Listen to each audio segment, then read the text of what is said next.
सरकारनं म्हटलंय की न्यायालयानं धार्मिक बाबींमध्ये हस्तक्षेप करू नये. शबरीमाला प्रकरणात सरकारनं म्हटलंय की संविधानात तरतूद असल्यानं संसद या विषयावर कायदा करू शकते. केरळमधील शबरीमाला मंदिरात महिलांना प्रवेश देणारा आदेश कायम ठेवावा की नाही यावर सर्वोच्च न्यायालयाचे 9 न्यायाधीशांचे घटनापीठ आजपासून सुनावणी घेत आहे.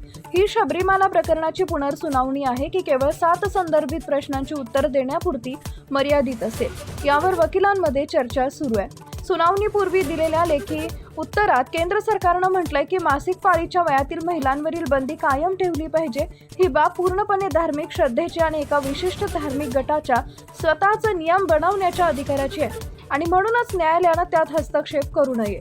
न्यायमूर्ती नागरत्ना यांनी म्हटलंय की जर एखादे सामाजिक दुष्कृत्य धार्मिक प्रथेच्या रूपात लपवलं गेलं असेल तर न्यायालय सामाजिक दुष्कृत्य आणि अनिवार्य धार्मिक प्रथा यांमध्ये फरक करू शकते.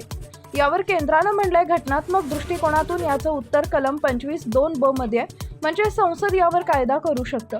खरं तर धार्मिक स्थळांवरील महिलांसोबत होणाऱ्या भेदभावाच्या मुद्द्यावर असलेल्या या सुनावणीत सर्वोच्च न्यायालय शबरीमाला मशिदींमध्ये महिलांचा प्रवेश, दाऊदी बोहरा समुदायातील महिलांची सुनता आणि इतर धर्मांमध्ये विवाह करणाऱ्या पारशी महिलांना धार्मिक स्थळांमध्ये प्रवेशाचा अधिकार असावा की नाही यांसारख्या मुद्द्यांवरही निर्णय देणार आहे.